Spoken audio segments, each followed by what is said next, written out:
சென்னையிலேருந்து அனந்தலட்சுமி அப்படின்றவங்க எழுதியிருக்காங்க சுவாமிஜி. எனது இளைய மகனின் மூத்த மகளாகிய எனது பேத்தி விஸ்வதாரணிக்கு வரும் ஆகஸ்ட் 23ஆம் தேதி பிறந்தநாள் வருகின்றது. அவள் 22/8/2011 ஆண்டு நடு இரவு 12:15க்கு பிறந்தால். வரும் 23/8/2017 அன்று 7 வயதாகின்றது.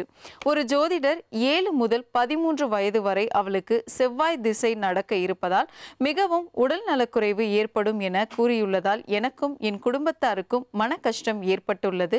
அவளுடைய ஆயுளுக்கு எந்த பிரச்சனையும் ஏற்படக்கூடாது. அதற்கு நீங்கள் தான் ஒரு பரிகாரம் கூற வேண்டும் ஐயா.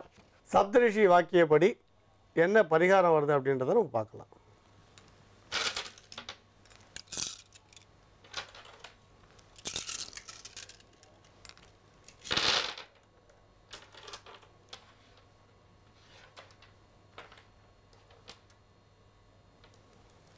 உங்களுக்கு சில எளிய பரிகாரங்களை சொல்கிறோம்.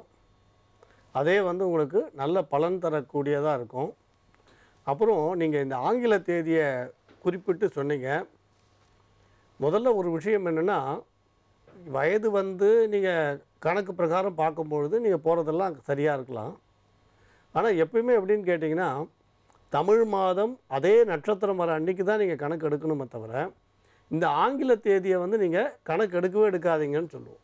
ஜோதிட சாஸ்திரத்துக்கு கணக்கு போகிறதுக்கு தசாபுத்தி கணக்கு போடவுனா பயன்படுத்தலாமே தவிர, மற்றபடி நீங்கள் பரிகாரமோ பூஜையோ மற்ற விஷயங்களுக்கோ அந்த மாதம் அந்த நட்சத்திரம் கணக்கு எடுக்கணுமே தவிர, நமக்கு தமிழ் மாதம் தமிழ் நட்சத்திரம் அதுதான் கணக்கை தவிர, இந்த ஆங்கிலத்தோட அந்த தேதிகளை நீங்கள் எப்பயுமே கணக்கில் எடுக்காதீங்க. அது பிரயோஜனப்படாதுன்னு சொல்லுவோம். அதனால் நீங்கள் நிறைய பேர் அதான் தவறு பண்ணுறோம். அதாவது இப்போ ஒரு கல்யாணமான நாள் எடுத்துட்டா, எனக்கு டிசம்பர் 12ஆம் தேதி கல்யாணம் ஆச்சு, திருப்பி அடுத்த மாதம் வரும்போது டிசம்பர் 12ன்னுவா. அப்படி வரவே வராது. கல்யாணமான மாதமும் நட்சத்திரமும் பார்த்து சொல்லணுமே தவிர அந்த தேதியை நீங்கள் கணக்கு எடுக்காதீங்க. அதனால் நீங்கள் அந்த 7 வருஷம் முடியறதுன்றதை எடுத்துக்கோங்க. ஆனால் அந்த ஆங்கில தேதின்ற விஷயத்தை மட்டும் நான் கொஞ்சம் தள்ளிடுங்கன்றதுக்காக சொன்னோம்.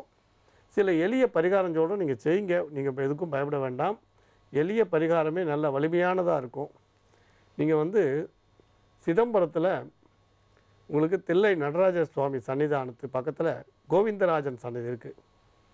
நீங்கள் உங்கள் குழந்தையோட அந்த பேத்தியோட ஜென்ம நட்சத்திரம் அன்னைக்கு அந்த திருக்கோயிலுக்கு போய், இது பிறந்த நாளாக இருந்தாலும் சரி,